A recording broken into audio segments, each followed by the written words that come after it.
أصعب احتراق داخلي مش سببه الفشل، أصعب احتراق داخلي سببه المقارنات. في نظرية في علم النفس اسمها Social Comparison Theory، بمعنى إن النفس البشرية بتميل للمقارنات مع الناس التانيين. بس مش المشكلة في المقارنات، المشكلة إن إحنا بنصدق المقارنات دي ونمشي وراها. أنت لما بتقارن نفسك بحد تاني أنت شايفه أعلى منك، أنت بتعمل عملية خطيرة جدا.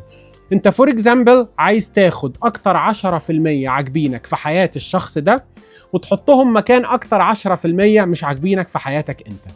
فده بياخدنا لحاجة في علم النفس اسمها cognitive distortion او التشويه الادراكي.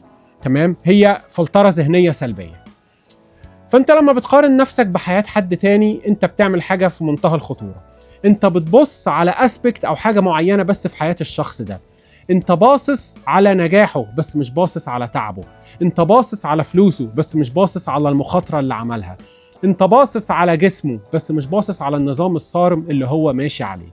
تمام؟ وبعدين انت ما انتش عارف ايه اللي ورا الكواليس بتاعت الشخص ده، انت بس باصص على حتة معينة صغيرة قوي او الحتة اللي باينه لك من بره قوي في حياة البني ادم ده اللي هم ال10% اللي انت عايز تاخدهم دول.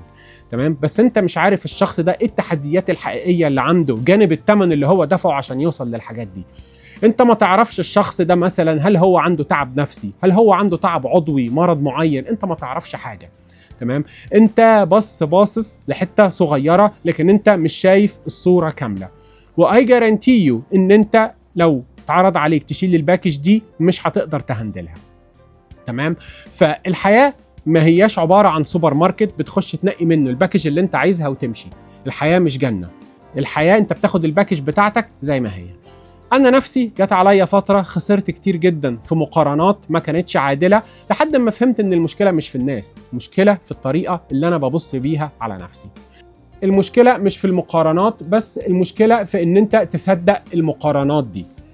دلوقتي خليني اسألك سؤال، لو فعلا اتعرض عليك تاخد حياة الشخص ده تاخدها كاملة زي ما هي بالحاجات اللي انت عارفها وبالحاجات اللي انت ما تعرفهاش، بتعبه، بسهره، بالامراض اللي عنده قد تكون، بالتحديات، بالحاجات اللي ورا الكواليس، هترضى تاخدها؟ هتقدر تهندلها؟